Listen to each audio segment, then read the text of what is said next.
All right, thanks everyone for battling the wind to make it out here. My name is Ben Brosey. I'm assistant professor of Chinese religions in the Department of Asian Languages and Cultures. I got a few quick announcements before I start my introductions. There's going to be an information session for foreign language and area studies FLAS fellowships here, I think in this room, 1636 on December 7th at 4. So any of you who are thinking about a FLAS. Also, applications for the Ito Foundation Scholarship are due Monday, November 16th. So bear that in mind. So in the Zen tradition of China and Japan, there is this metaphor of guest and host. So the guest is the student, and the host is the teacher, right, the master. The idea is that the students ask questions, and the master has hospitality, answers the questions, guides the student.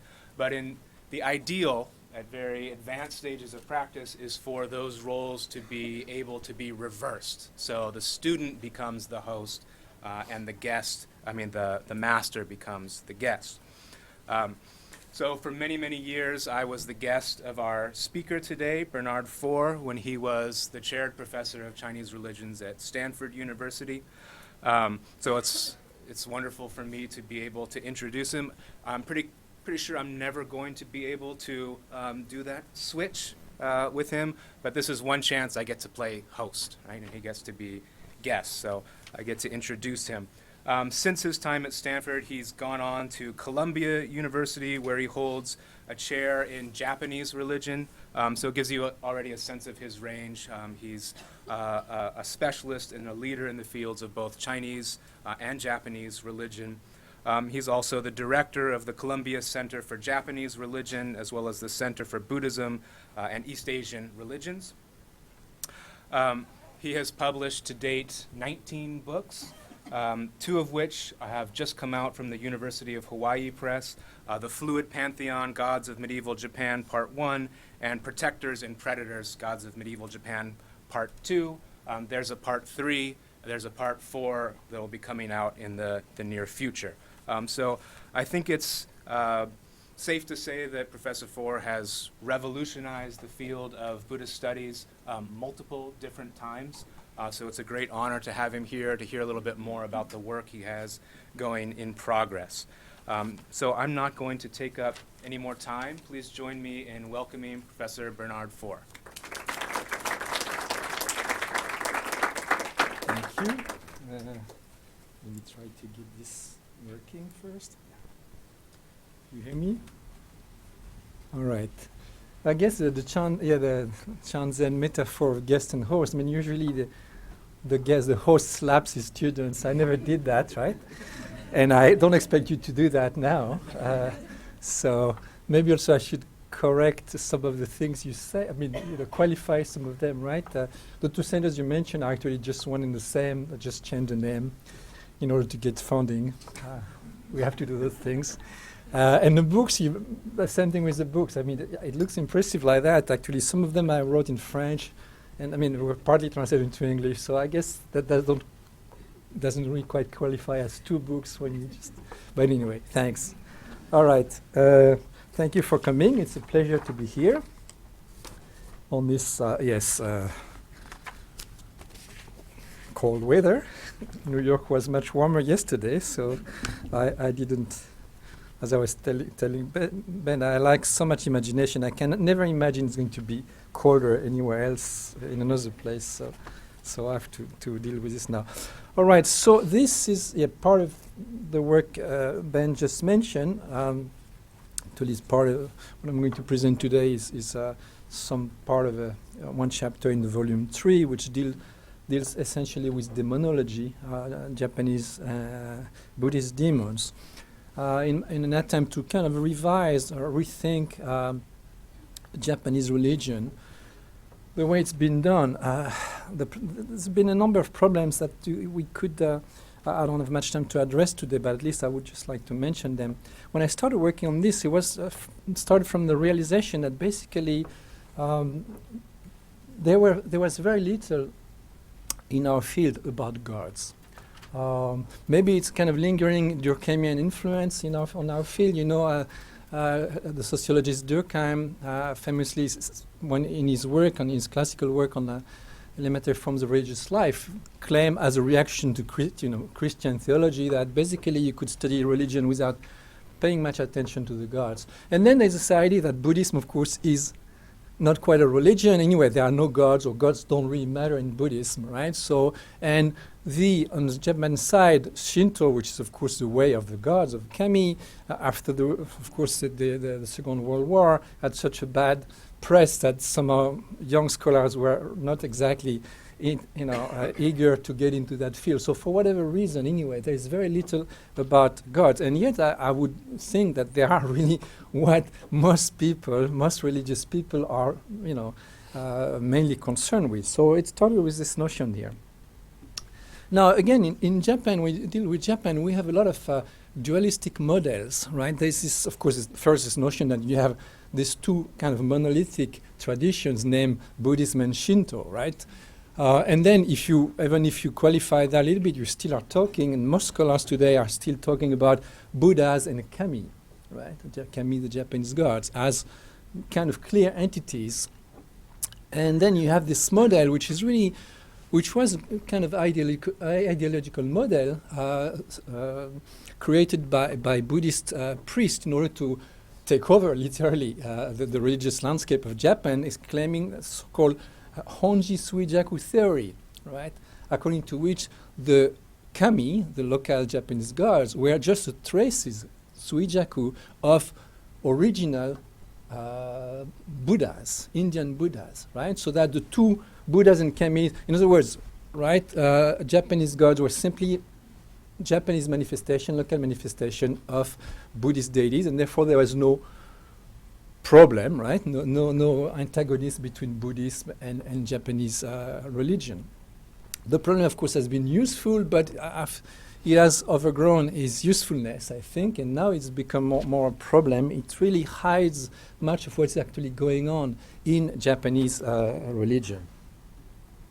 So most of the time, people, when they talk about, well, not only in Japan, of course, but also China and other Asian Buddhist cultures, talk about syncretism, right? But syncretism means you have two well-constituted fields, right? Discourses, Buddhism and something else, which eventually kind of come together, right? But my claim is that it's just not the way it happened, right? You don't have these two clear constituents, right? And therefore, no clear syncretism of them. It starts from a more complex image, and then eventually this complex image will kind of ramify into what we call Buddhism and Shinto in the case of Japan. So that's kind of a general point I want to make. And I want to make this point by using what I see as a paradigmatic case, the case of this deity called Kojin, and that translated as wild god or rogue gods, or I'm not exactly sure how to translate it well. I thought of entitled my book actually Gods Gone Wild, but someone told me that it has some other connotations which may not be what I'm trying to well, actually, I might still keep I like the title though. So, in the case of Kojin, we will see another type of dualism, which is this deity has been studied by two very different fields, two different types of scholars. Buddhist scholars, of course, there's clearly a Buddhist Kojin, and then ethnographers, since Yanagita Kunio and other scholars have focused on certain types of deities called Kojin, but now it's kind of collective name, right? And they are usually represented by, I'll show you some images. So that's really the Buddhist Kojin. It's called Sambo Kojin, the Kojin of the three treasures, Dharma Sangha, Buddha Dharma Sangha. So really, the name already indicates that it is a Buddhist deity. But there you have other representations which are much more, I would say, popular, like this one. Well, that's again the Buddhist Sambo Kojin with 3 heads, sometimes 8 heads. Or often, if in Western Japan, for instance, you would see what is called Kojin would be a straw dragon. so coiled around a tree, or so basically Kojin is perceived as dragon, but representing the kind of elemental powers of nature. So very different from our Buddhist Kojin, and yet the two are, as you will see, related. So basically, the disciplinary dichotomy between Buddhist studies and Minzoku-gaku, right, ethnographic studies, have kind of hardened this dichotomy, which was already kind of created by the Buddhists when they tried to somehow recuperate this very broadly defined deity and make it a more orthodox type of creature. So I want to study Kojin really as a kind of spectral deity in both senses of the word. I mean, he's a kind of spectre or a ghost in many ways, but he also covers the whole spectrum of Japanese religion, as you will see. So it's a little bit like what Stephen Jay Gould would call the full house, right?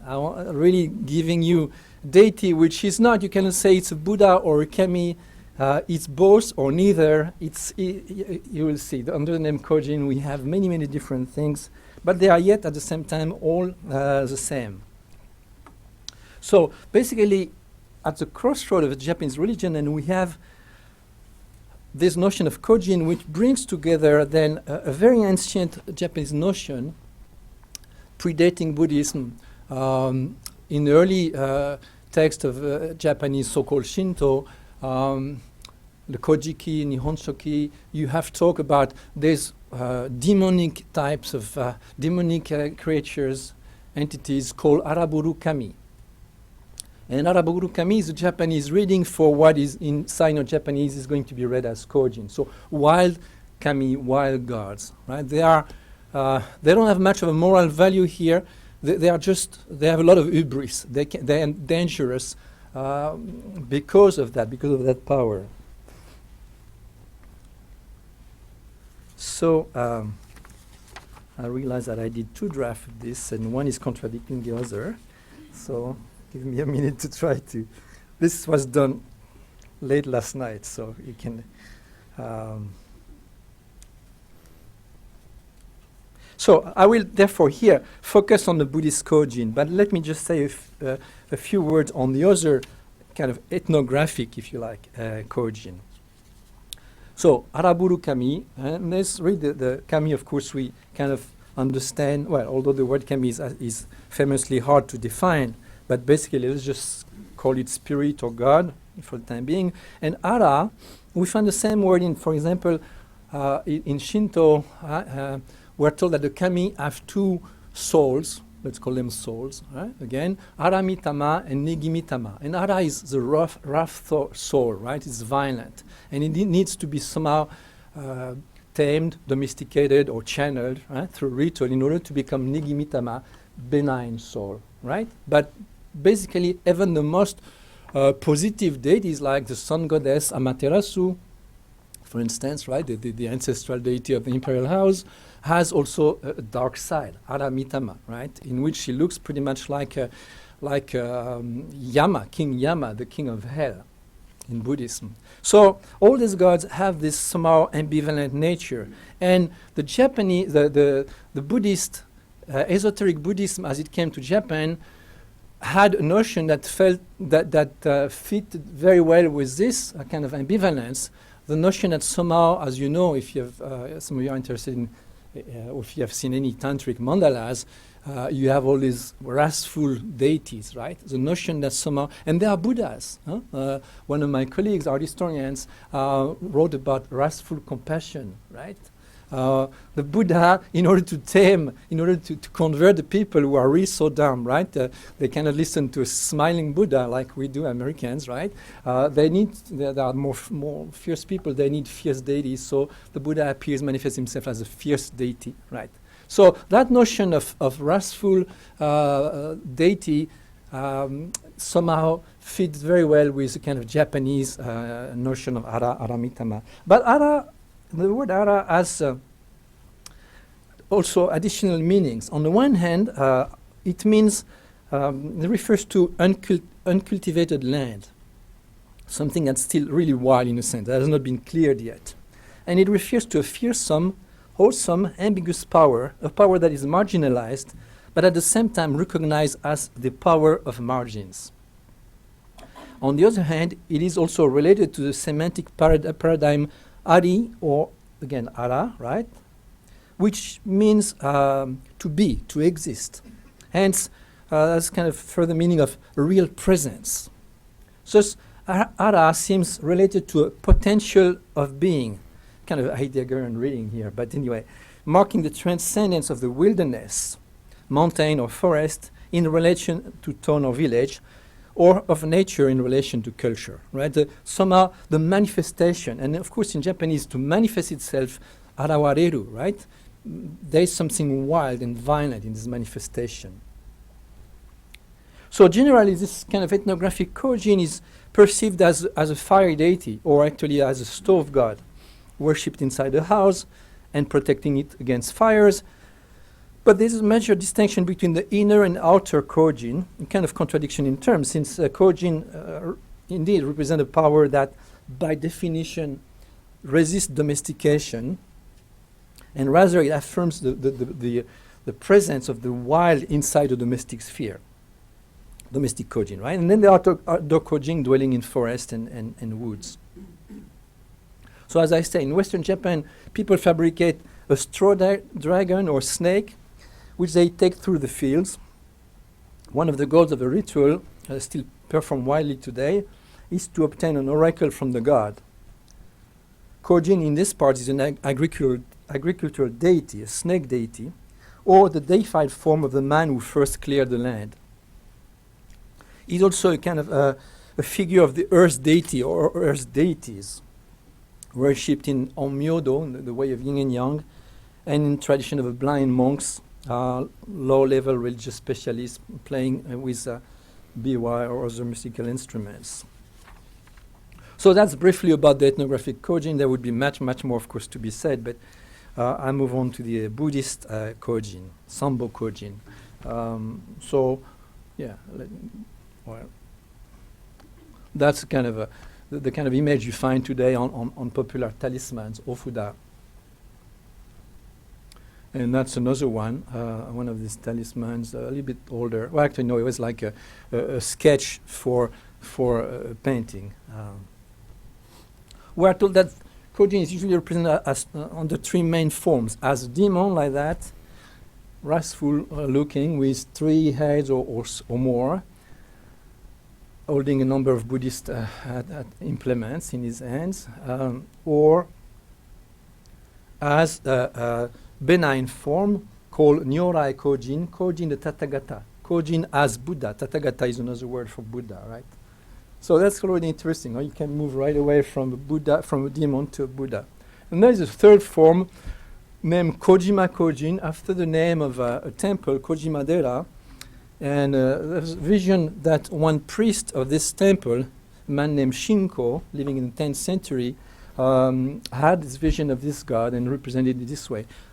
I'll return to this monk Shinko and this Kojima Kojin. So, but keep this image in mind there. Again, a little bit strange. He has this strange little crown, 3-pointed crown with 3 jewels on top, and again, a jewel in one hand and a Dharma wheel in the other, sitting on a rock, pretty much like the Wisdom King Fudo. It's rather atypical image, but I'll show some other that I find particularly interesting there. So this is then the Nyorai Kojin as is often represented, together with a retinue of demons, sitting on a vase of jewels, the wish-fulfilling jewels, Chintamani in Sanskrit. So a jewel which is really the source of everything, and of course every possible happiness. So here again the ambivalence is shown, right? Demonic and retinue, but at the same time clearly is worshipped as a god of happiness, in a sense, prosperity. And this representation, for those of you who are familiar with Buddhist esoteric art, brings to mind another very well-known figure, that of the wisdom king Aizen. Aizen, what's so-called Buddhist Cupid. I mean, it doesn't look very much, well, this is Kojin. Doesn't really look very much like Cupid, but anyway, he's supposed to be a god of love, right? So he's usually represented standing on a vase, on a lotus, and holding his 6 arms. In one of his 6 hands, actually, he holds something called, in the third left hand, he holds something called the that. It's just not defined any more than that. But that is actually the vital spirit of people, of human beings, or all beings, actually. And depending on, if it's yours, you worship him, then he protects your soul, as it were, right? If it's your enemy, you worship him, he can crush that. So he can bring either happiness or doom. So that's Aizen, another image of him. So you see the third left hand on the left, right? Doesn't hold anything. He's striking it with a lotus bud, which is seen as a weapon. I mean, not a very efficient weapon if you ask me, but still, he's supposedly very, very dangerous. And the other famous wisdom king with which Kojin is associated, actually they have the same day of celebration on the 28th, is Fudo. Wisdom King's Fudo, who is of course the immovable one, very well known to anyone who has been in Japan. You find him pretty much everywhere. All right, and okay, let me stop here for a minute. So first, Kojin is defined as a demon of obstacles, a demon who can create or usually create obstacles.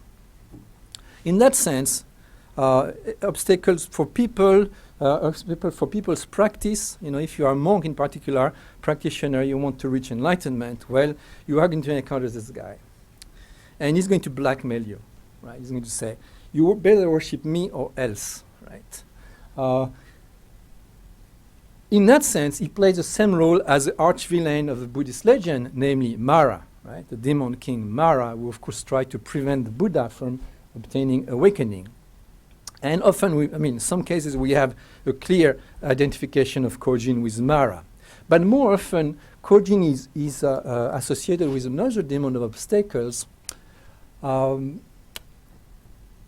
which is Vinayaka. And Vinayaka is the Buddhist version, or the demonic version, if you like, of someone I'm sure all know, namely another god of obstacles, Hindu god of obstacles, Ganesh, the fat, pot-bellied, elephant-headed Ganesh, right? Very nice, nice looking, except that, and even the Indians don't often know that. They really think about this big baby eye, nice Ganesh, but basically Ganesh was originally a demon. And in the earlier representation, you can see at Ellora or Ajanta, in caves in India, he looks very much like, a demonic type of being. So the Hindus have forgotten the dark side.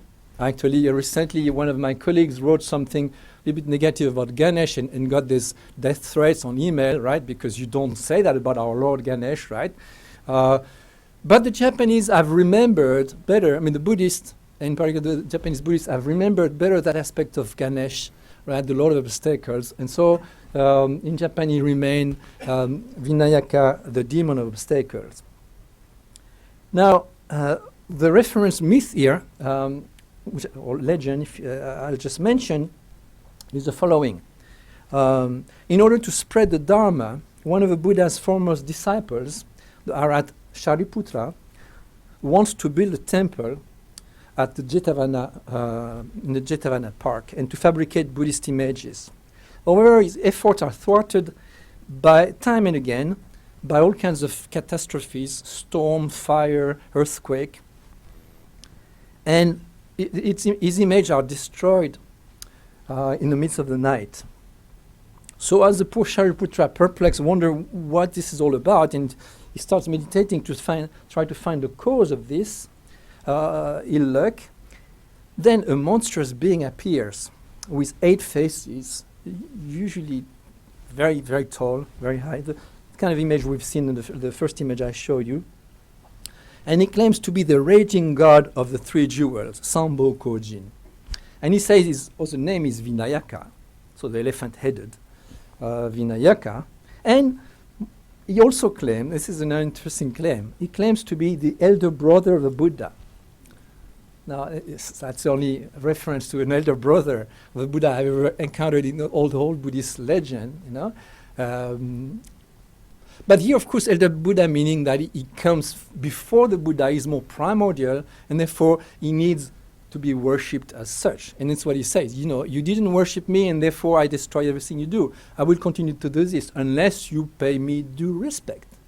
And at that point, Shariputra said, oh, I'm sorry, I didn't know that. You know, of course, I will worship you from now on, right? And that's how we're told the cult starts. Now, that's the main idea. If you worship this deity, he will protect you. But if you don't, trouble ensues, right? So there's this ambivalence there. He has his worshippers and the others. And to the others, he's incredibly violent and cruel. You better, when you go back home tonight. Yeah, you didn't know why you had all these problems and all that. Okay, he's behind it. So as I say, here he appears as Vinayaka. Oh, okay, I guess I'm got the wrong thing here. Let me show you. Oh, this is Vinayaka. Vinayaka is often represented as two elephants, you know, as a kind of dual body deity. Here again, on one side, the demon Vinayaka, and then being tamed by on the right side, being tamed by a bodhisattva, Kannon, Avalokiteshvara, who take the shape, the form of an elephant, a female, very, very ravishing, you know, exciting to an elephant's eye, female, right, in order to tame him. And then so you have this Kangiten is called, so the god of bliss, and that is well known in Japan under that name, in China and Japan. And so you have this so-called Kangiten mandala there, with also the four Vinayakas of four directions, protecting the four corners. And then that's usually is represented as, you know, elephants are greedy, so he's often represented as, he likes, in the Ganesh, the story of Ganesh, you know, likes the little sweets, right? So he's often represented with sweets. And in Japan, it's either a sweet or the sweet turned into a kind of radish type thing. Or sometimes it could also be one of his broken tusks, but no need to get into this. So those are other representations there. So you see, doesn't look as friendly as Ganesh, but it's the same deity there, with a sword here. So that's all right. That's the same one. All right. Okay. So I want to go back a little bit to those. Yeah. Let's get back here now. So let me summarize and briefly the characteristics of Kojin as described in this myth of reference I just mentioned. First, Kojin is Vinayaka, right? He's a god of obstacles. We're told that he follows people like the shadow follows the body. So he's always around us, invisible, waiting for an opening, right? He's always trying to see. He's as kind of a witness. Even when you think you're alone and you can do some bad things without no one noticing, he's there. Actually, he's the one who's inspiring this, right? So he's kind of little demon that follows us all the time. And that's the kind of trope you find. Every time you find this sentence following, you know, you like the demon, like the shadow follow the body, you know you are talking to one of these Kojin-like deities. So it's kind of important. He has a very large retinue. We're taught sometimes 94 billions of demons, other times like 94,375 or something. Always 94,000 plus is a very, very definite number. This is something that still puzzles me. Why do they need to say, not simply, obviously, a symbolic number, 94,000, but 94,300. Interesting. He claims to be the elder brother of the Buddha, so he claims to be, you know, to have a precedence, right? His prior. And he is a conditional protector, but he remains always, ambivalent. You know, very often, of course, you have this notion that gods are former demons turned into protectors, and that's really common to all Asian religions. But usually, once they are converted, they are good, right? So the four, let's say, Deva king, right, the so-called heavenly kings, Vaishravana, Bishamonten in Japanese. Once he becomes a protector of Buddhism, then is going to really always be on the side of Buddhism. But this type of deities are always ambivalent. You know, once a demon, always a demon. So even once they are kind of converted, they can still play bad tricks. So they are never completely settled. And finally, and that's what I want to emphasize here today, later I'll return to that, he is also perceived, is described as a placenta deity. Now, what is that, right? Placenta deity. Well, if you don't leave right now, you will hear more about this in a minute. All right. But first, I want to talk a little bit about, you know, there's two ways to study a deity, right? You can kind of look at the diachronical model. Here's an Indian deity who made his way to Japan. So let's say the river goddess Sarasvati becomes in Japan Benzaiten. I'm going to talk about her. Or, as I said now, Ganesh becomes in Japan Vinayaka, or is better known as Shoten, the heavenly deva, heavenly god. So you can see a number of, you can follow that, and in the process, of course, these gods can change a lot. But you can also adopt, and you need to, I think both are complementary, to adopt a kind of synchronic approach, right? And try to understand this deity in a context, in a kind of network it forms with other similar deities. So in this case, for example, whether as an individual or a collective entity, right, with a Kojin with a capital K, or Kojin with lowercase k, with a lot of little people called Kojin, little demons. Kojin inherits features, as I said, of the ancient wild gods, the Haraburu Kami, and of esoteric deities like Aizen and Fudo. His cult is also prominent in Shinto, in Shugendo, mountain asceticism, and Onmyodo, the way of yin and yang.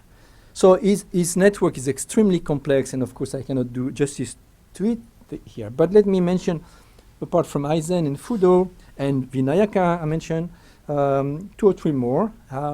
One is Myoken. Myoken Bosatsu is Bodhisattva Myoken. Is the god of a pole star. So he's actually a Taoist deity who made its way into esoteric Buddhism. Becomes really important in Japanese Buddhism, in China too, as Zhenwu, right? The god Zhenwu, for those of you who are familiar with, that's the same deity, the god of a pole star.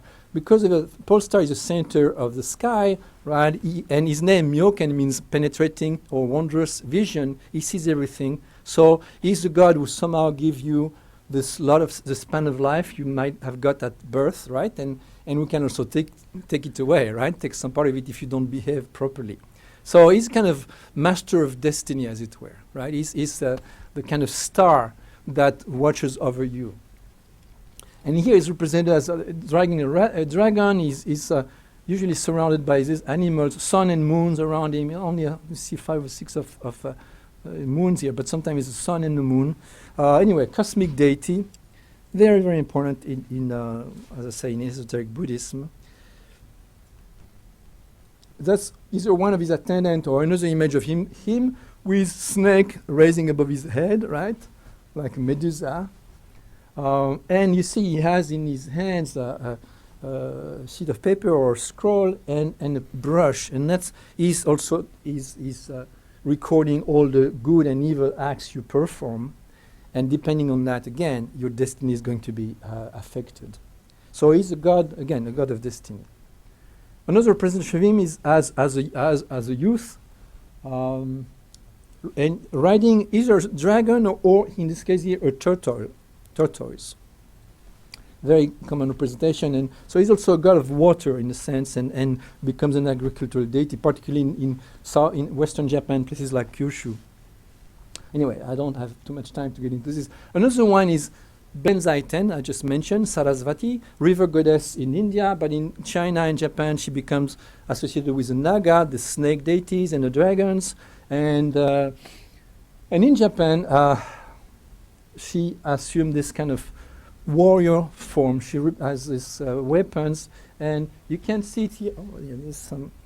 Forgot how you told me here. On her head. It's the first time I use this. Can you believe that? There is a little torii, right? The gate of a Shinto shrine, and there's this little guy here which you cannot see, but it's a snake with the head of an old man. So it's a snake deity who is kind of kind of spouse, as it were, anyway, the combination of the two, the female and the male, into one. And as such, she's a really powerful deity, again, who has a lot of, benevolent aspects. She's a beautiful young lady, right? So goddess of wealth and prosperity. But there's a version of her, which I didn't think of putting here, where she appears like that. The body is pretty much the same, but as you go up, the body, as it were, instead of this female face, you have three ugly snake heads showing the other side of her nature, snake or dragon heads. So again, she has this dark, Kojin-like aspect here.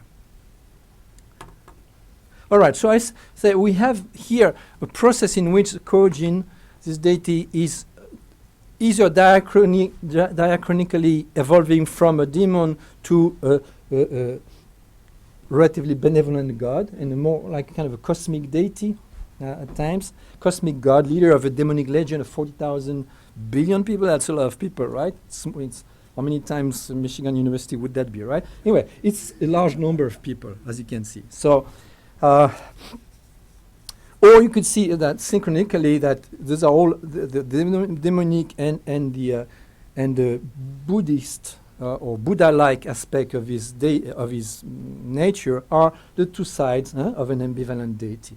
So both are valid interpretation, I think. In a little ritual text called Kojin Simon, Kojin claims to be not only a deity that controls the destinies of all beings, but also is the primordial Buddha anterior to all time. That's why he's elder brother of a Buddha, right? The fundamentally existing Tathagata Buddha, right? So it's like this primordial God.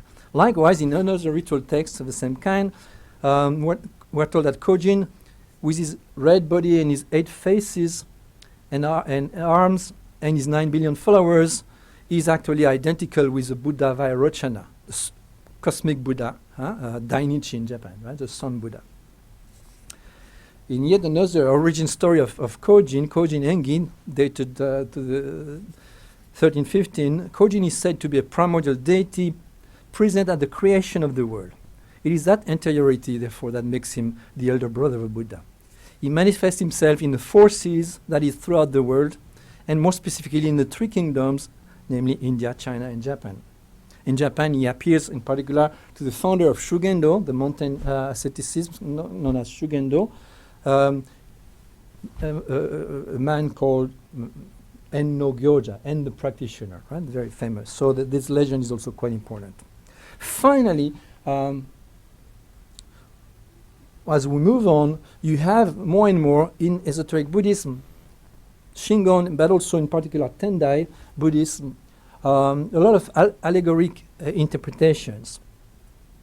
Kojin is fundamentally a Chtonian deity, a deity related to the earth and to the earth's deities. And so therefore he's a kind of protean god, right? It changes a lot. He's a metamorphic deity. Let me quote one passage here where he says, "I am the master of the earth under heaven. This is why one calls me the Kami, the god who ensures the perennial nature of the root of the earth." This is a clumsy translation, it's mine. But depending on events and circumstances, I take different forms. One therefore calls me Kijin. God of Kijin would be like a demon, but here it means God of a cosmic energy, Ki, Kijin, God of the Ki, the Ki Aikido, the Ki of Aikido, or Tai Chi, right? Because I accompany the unchained and hostile beings of the subterranean land of the dead, in order to protect humans, I am also called Kijin, now it's being read as demon spirit. Because I am reborn as a vital spirit providing wealth and life, I am also called the great master of the rice field, metaphor for the life that sustains us. And because I can bring the spirit of the dead back to life, I am called the Tama manifesting spirit. So anyway, it's a deity that controls pretty much everything in our lives here. Another similar text says, when he laughs, he is a worthy god of the central terrace of the 8 petals, namely the lotus at the center of the mandala, or the womb mandala. When he's angry, he becomes the great god, leader of the 8 great Kojin. Among the Buddhas, he is called the worthy Dainichi, Vairochana. Among the Bodhisattvas, he is called Kanzeon, Kannon, Avalokiteshvara. Among the Devas, he is called Benzaiten. Among the gods is called Soranshin, which means turbulent god, one of these demonic things. Among the demon kings is called Josui-ma. I'm sorry, it's a long, boring list, but anyway, just to make a point. The demons will always follow being, like the shadow follow the body, right? Among the demons, again, is called Kikatsujin, the demon of starvation. He's the demon who creates droughts and epidemics and so on. Among defilements, finally, as a kind of psychological interpretation now, among defilements is called fundamental ignorance, right? The basic root problem of why we are here today, right? Basically, this fundamental ignorance that leads us through life until if we reach awakening. So as you can see, due to his protean nature, Kojin mediates between all the levels of the Japanese pantheon. But this is even more true in the case of one of his particular manifestations, which I already mentioned, the placenta Kojin, to which I now turn. So the placenta Kojin. I showed this one of Benzaiten? Yeah, okay. This Benzaiten with a snake on her head. Yeah, right. So again, snake deity. Now Ganesh, Vinayaka. Now, for those of you who don't know what a placenta is, it's a thing on the right side, right? It's a fetus and a placenta, right? That's a kind of a interesting image. But basically, the Japanese saw the placenta, the traditional Japanese, as something covering the fetus. So they have this kind of more like a vertical vision of the placenta, more like an umbrella. So I would call this the part of this boys in the hood, right? Placenta is a hood. It's perceived as a hood. So now there's another notion. It's important. The notion that the placenta is the double or twin of the child, of the fetus first, but also the child after he's born. And therefore, it's protecting spirit. This notion you find in a number of cultures throughout. Actually, the notion was widespread in pre-modern Europe as well, in France. I know many stories about that. So it explained, therefore, the ritual precautions with which the placenta was disposed of. The placenta has to be buried. We forgot that. Right now, of course, placenta becomes garbage, or anyway, cell stem for research. But basically, it was treated very, very carefully before, because it was seen as, the alter ego, the twin of the child, but the kind of divine twin or demonic twin, depending on the way he is treated. Now, this, on the other hand, on the kind of biological side, here's one, as one biologist put it, I quote, "What an amazingly complicated and elaborate organ is here constructed to function for so brief a span, and then at the end of a few weeks or months of pregnancy to be entirely discarded. The placenta is not only our oldest organ, but it is also a prime example of nature's prodigality," unquote. So placenta, it certainly explains why placenta in pre-modern culture were perceived as so important. The symbiotic relationship between the fetus and the placenta comes to an end in concrete reality, if not in the imaginary, at birth when the umbilical cord is cut, separating the child from the now useless placenta. It is as if the placenta, reduced to the amorphous body, a bloody mass of the afterbirth, had to die in order for the child to live. It was therefore, as I said, the object of a simplified funeral ritual.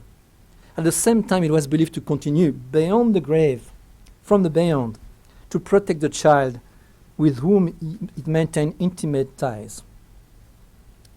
So many beliefs concerning the twins, and in particular the divine nature of a dead twin. Think of Castor and Pollux, for instance, in the Western tradition. But many of these beliefs were reported on the placenta. So the symbolism of the placenta, and to a lesser degree of the umbilical cord, is therefore ambivalent. It can be seen as a source of energy that can be tapped, as a spiritual entity that must be propitiated, but which it may be also safer to keep at a distance, or even simply abandoned on the roadside, as will be the case in the popular strata of the Edo period in Japan. These different behaviors were motivated by a more or less acute awareness of the potential benefits and dangers of placenta, in particular the fear that if it were damaged, for instance, eaten by animals, nefarious consequences could ensue for the child and his family. So, like the dead-born or aborted children of modern Japan, the placenta sometimes return to haunt the living and threaten for reprisal if proper rituals were not performed. And it just became a kind of deity, god of obstacles, precisely as Kojin. So I'll turn now to what is called in Japanese Ena Kojin. Ena is a placenta, and Kojin is the wild god we mentioned, right? Here's a text, for example, Shugendo text that says, the placenta exists throughout the so-called 5 stages within the womb, 5 stages of gestation, embryonic fetal gestation. Located above the fetus head, it covers the latter and protects him from the heat and cold, from all the poisoned breath of the mother's body. Right? So it at the same time, it's part of the mother's body. It nourishes the fetus, but it can also harm the fetus. So the placenta acts as a filter, as it were. Owing to it, the 5 stages of gestation are completed and the child comes out of the womb. During the period in the womb, it is called placenta deity, Ena Kojin. So, as you can see, the placenta was perceived not merely as a nameless corporeal residue, the afterbirth, but also as a spiritual or even divine entity which continued to affect the destiny of the child and his family. I already said that, right? Anyway, bis repetita. Yeah, something I should have read again. All right. So, I say, in Japan, the placenta was buried with more or less precautions.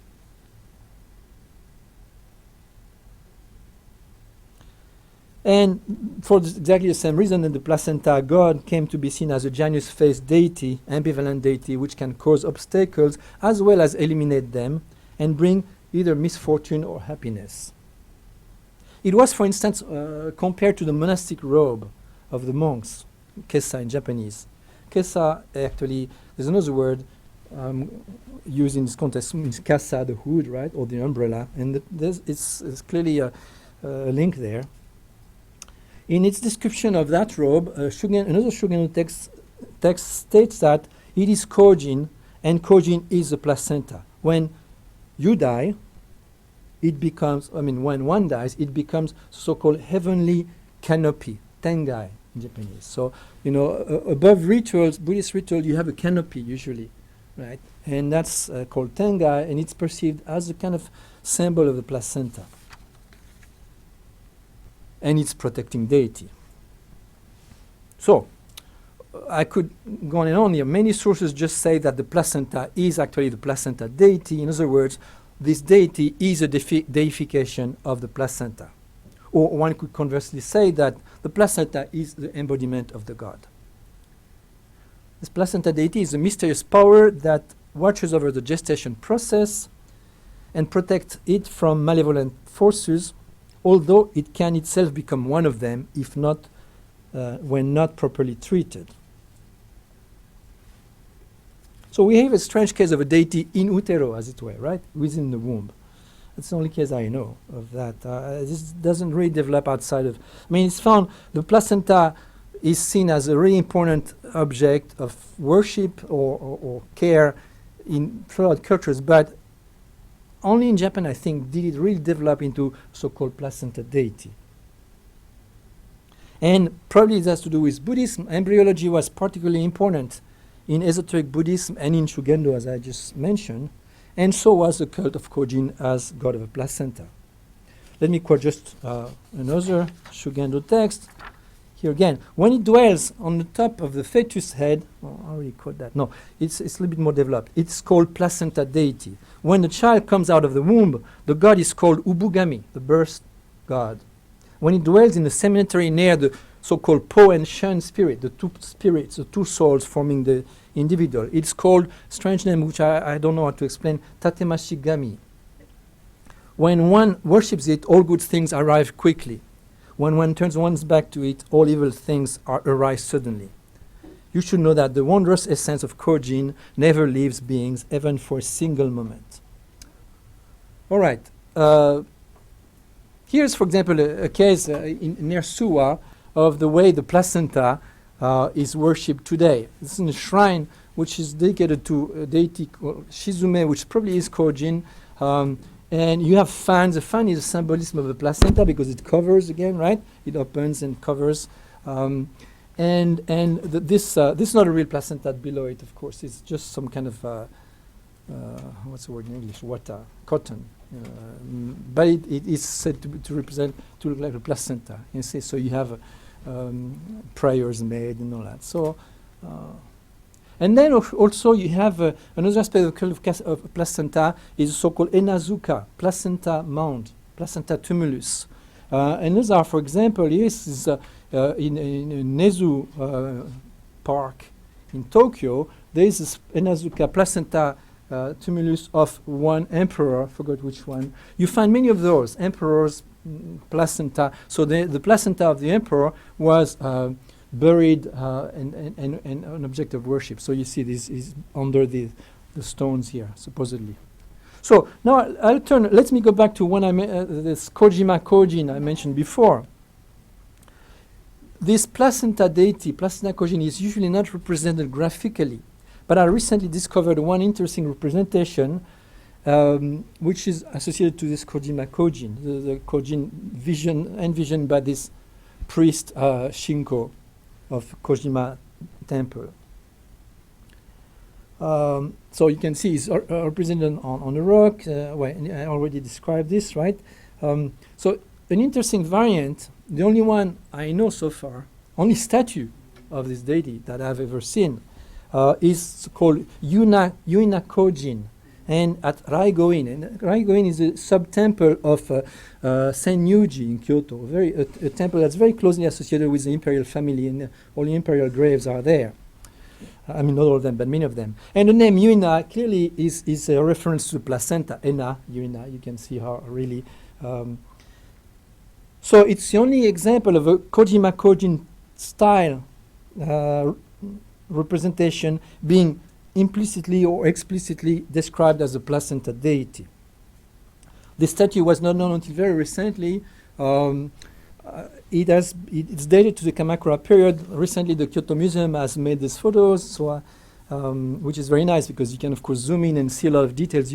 When I first saw it, after talking for days on end with the priest there, we would say, "Oh, you can't see it. It's like really hidden." Eventually, I saw it, but it was kind of in the dark. You could see much. I couldn't take, of course, flash photos and all that. Eventually, he gave me this photo. So although the origin of the statue is obscured, it's said to be the oldest Sambo Kojin of Japan, image of Sambo Kojin.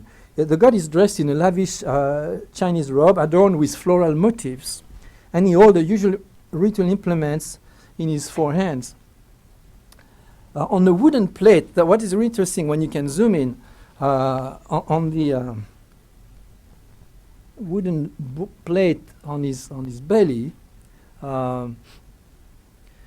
are actually two half-naked youths painted amidst vines. One of whom is playing a flute, while the other seems to be drawing a bow. And I found no clue as to their meaning, but maybe Kevin can help me here. But perhaps I thought this could be a reference to so-called twin spirits, Kushojin, which are spirits often associated with the placenta deity. The twin spirits, Kushojin, spirits born at the same time as the individual, as you and me. When we are born, we have these two spirits, again, invisible, standing, sometimes we're told, standing on our shoulders or above us, and again, watching everything we do and reporting. And that's what, when you eventually are going to die and are going to meet the judgment of King Yama down in hell, these two spirits will be the two scribes who are going to be reading again with brush and scroll, reading all your actions, so that you cannot really argue, right? King Yama also has a staff with two little heads, talking heads, which are also these two spirits, right? All right, so let me then. I talked a lot about. Well, these are this Yuina Kojin has 5 acolytes, 3 of them here, and And then I go back to Vinayaka for a minute. Vinayaka offers another indirect representation of the placenta deity. In the Kojin Simon I quoted before, when the monk Shariputra asks the identity of the demon that is obstructing the construction of the Jetavana monastery, the latter answers that his name is Vinayaka, or Kojin, and he adds that he is the childbirth deity, Ubugami, in the womb, the placenta deity, Ena, at the time of birth, the earth deity after birth, and above all, the Buddha anterior to the 3 periods of time, the primordial Buddha. Same description reappears in several texts that present this god Shoten as a demon that follows beings like the shadow follows the body. For example, in a commentary on the Child Sutra, we have, I quote, when a fetus dwells in the womb, Shoten becomes a placenta. Shoten, that's him, right? Vinayaka or Shoten. And of course here the umbrella is clearly the symbol of placenta. When a child comes out of the womb, it is the hood, Kasa. When an individual becomes a Buddha, when a person becomes a Buddha, it is a heavenly canopy over his head. When the moment of conception, from the moment of conception to that of Buddhahood, so throughout many lifetimes actually, right? Because we are born and we're not going to become Buddha just by listening to this talk, right? It's going to take probably several more talks by me, plus many other lifetimes before you actually become a Buddha. And then only then your heart is going to turn into a canopy, a heavenly canopy. That would be the placenta deity. So from the moment of conception to that of Buddhahood, the individual, the person, is never apart from Shoten, placenta deity. So here it's clear that Shoten or Vinayaka is a placenta god. According to another ritual text, when the child is in the womb, Shoten becomes the placenta. When he comes out of the womb, Shoten is the hood. When, yeah, that's the same quotation. Sorry. One of the 4 directional Vinayakas found in the mandala is this guy called Sangai Vinayaka. So he holds a parasol. This is Sangai. And we're told that this parasol means that it covers and protects all beings like a placenta. So you see the symbol of the placenta. Actually, you'll see these images of you see the lotus leaf below, right? Same symbolism. And this lotus leaf you are going to find sometimes as a hat, as a hood of a very famous bodhisattva dealing with children, namely Jizo, right? So Jizo clearly inherits all these conceptions. The motif of the parasol is related to that of the Tengai, the heavenly canopy, which occupied, as I said, a central place in Buddhist rituals. All this can be seen as metaphor of placenta and his god. Indeed, one of the main cultic centers of Kojin near Nara is called Kasayama, the hood or hat or whatever we call it, umbrella mountain, right? So, and also this deity was brought to Todaiji, Nara, at the foot of Mount Mikasa, right? So the august hood, maybe. But more interestingly, Vinayaka also appears as a placenta deity in the Shinko Musoki. The record of dreams of this monk, Shinko, I already mentioned in relation to Kojin, monk of Kofukuji in Nara, and the monk who had the vision of a Kojima Kojin.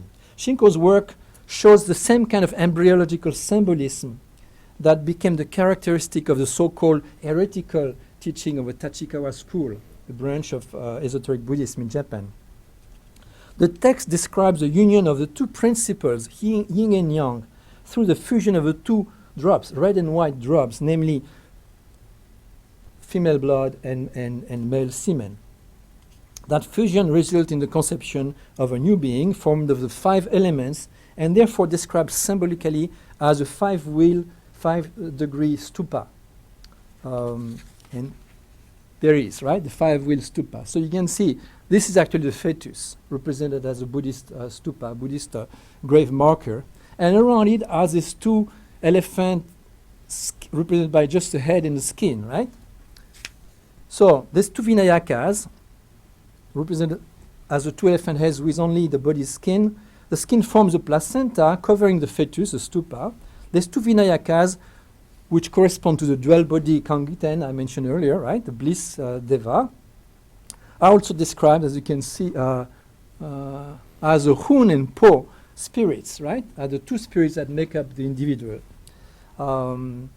The post-spirit on the right is called the post-spirit on the right, is called the Buddha body, and it's said to correspond to the individual in question, right? You or me.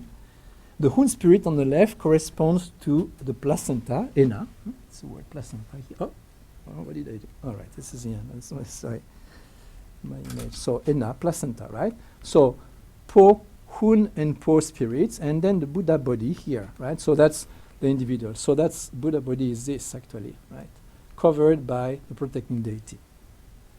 The caption says, this god represents the placenta, this is why he's identical with Shoten. This is a rather strange and obscure document, but it confirms that Vinayaka was perceived in medieval Japan as a form of the placenta deity, that is, as a god governing human destiny. Now, I've argued that in his function as placenta deity, Kojin articulates the esoteric Buddhist discourse with folkloric discourse. Or rather, we should say that at the level of representation and practices, actually, no mediation was needed. And the two spheres, Buddhist and ethnographic, were never really separated. So in conclusion, I have here only lifted one corner of the veil, or should I say the placenta, right, that covers the embryological discourse of medieval Japanese Buddhism, an exceedingly complex discourse that cannot be dealt with in the framework of a paper or even of a book, actually. One should in particular follow the strands, such as the notion of a God that watches over individuals and the homology between the macrocosmic and microcosmic levels of the cosmos, the house, the body, and the womb. The initial ambivalence toward the placenta became an ambivalence toward the placenta deity. This ambivalence was displaced toward or sublimated into the moral ambivalence of the god Kojin, who appears either as a serene Buddha or as a demon, depending on the person. To the good, he looks like a Buddha, and to the bad, to the evil people, he looks like a demon. This cult of placenta deity seems to have gradually faded away in the Edo period, except perhaps in Shugendo, precisely at the time where the figure of the Bodhisattva Jizo as a child protector became prominent.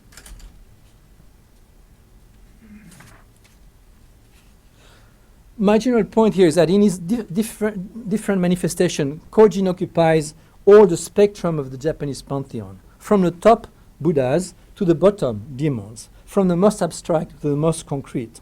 I want to insist on his paradigmatic character, due essentially to his name, Kojin, wild god, right? He is in a sense a prototype or background of a certain category of deities, among which the devas of esoteric Buddhism, but also of certain kami, like the god Susanoo, for instance, in Shinto, while being an individual god, or even the primordial and increasingly abstract god, and also a plurality of elemental spirits. Is therefore both at the top and at the bottom, at the basis of a pantheon, under his individual and collective name, but also at all the intermediary levels under various other names like Benzaiten, Shoten, Vinayaka, Myoken, and so on.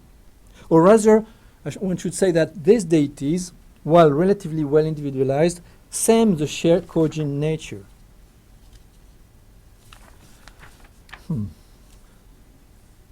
So this figure of Kojin allows us to reevaluate the polytheistic nature of Japanese religion before it became polarized into Buddhism and Shinto, and even afterward as it continued to engender hybrids, and to imagine therefore a counter-history that would bring back to light the forgotten tradition. It also undermined the discourse of sectarian traditions bent on establishing a clear distinction between truth and error, orthodoxy and heterodoxy, and so on.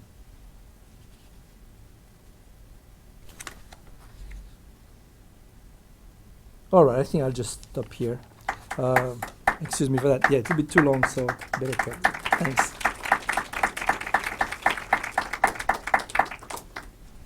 And of course, I'll be glad to take questions.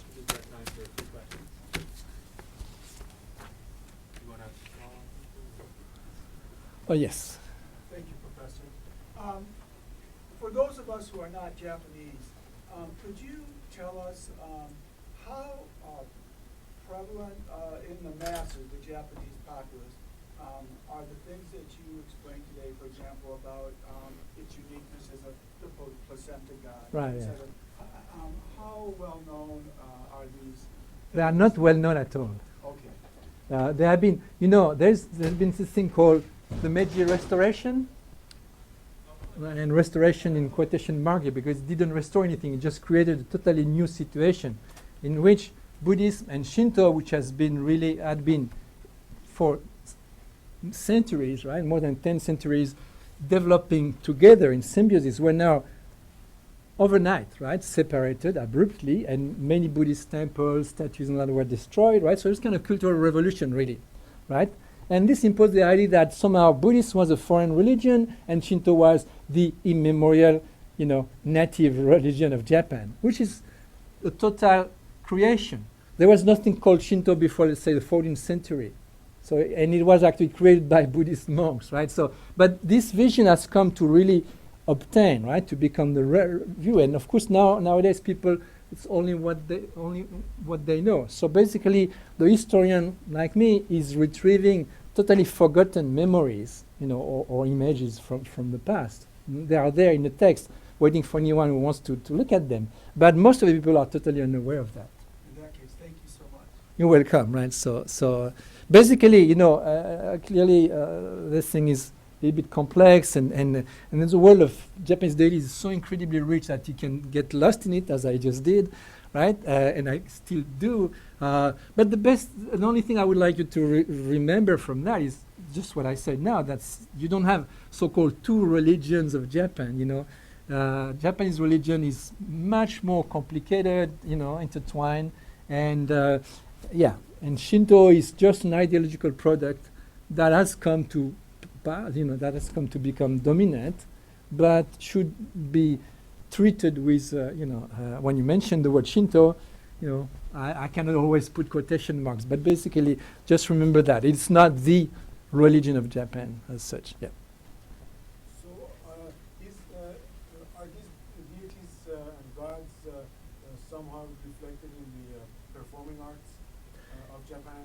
Note, theater, yes, to some extent. For example, this Kojin figure appears in the works of the two, fundamental works of No by Zeami and Zenchiku, where actually both playwrights in their more theoretical work explain that basically the figure of Okina, the old man, which is very famous, quite well known in No plays, is actually a version of Kojin, and the founder of No tradition, of the so-called Sarugaku, the tradition that came, before No,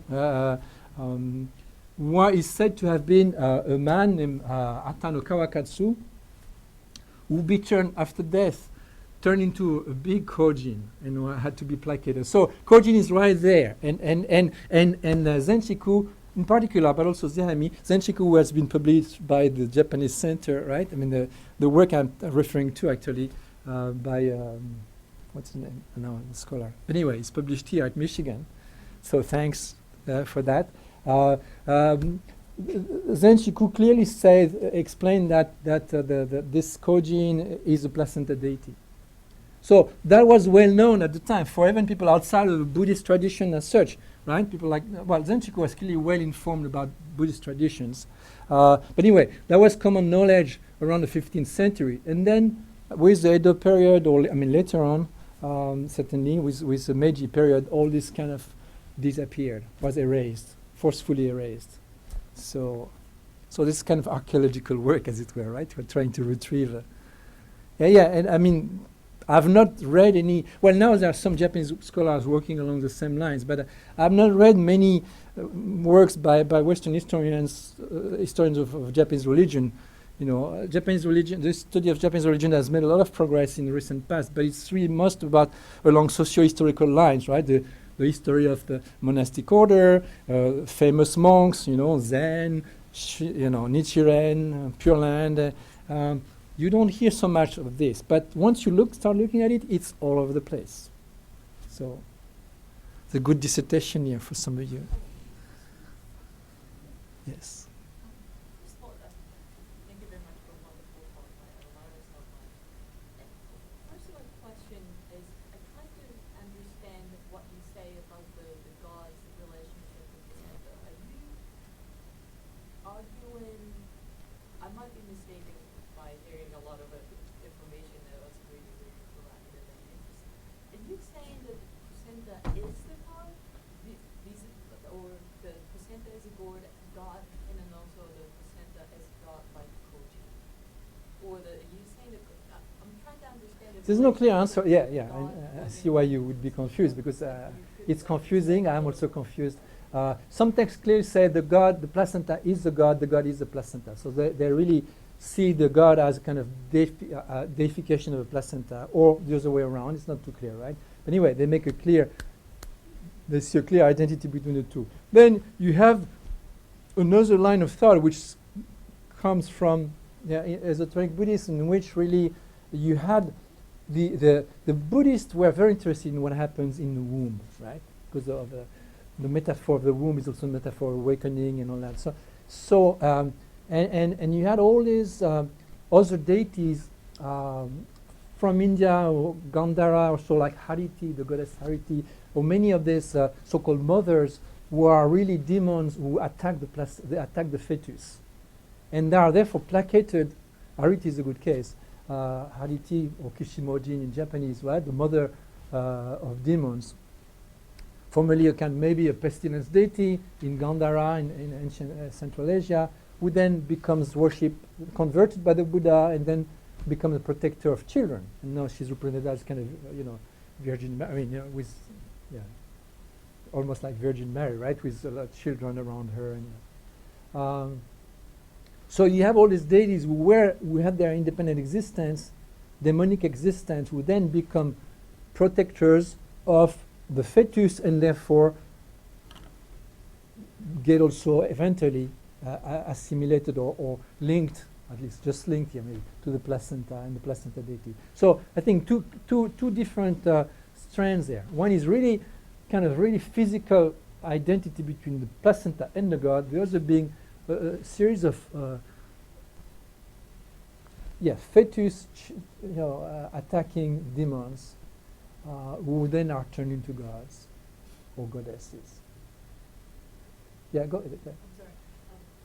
Because of that, I was wondering, because I was thinking about the placenta and how you describe it as a total protection of the fetus. Right. And when you describe the Kojin, that has ambivalence between the demon Right. and God.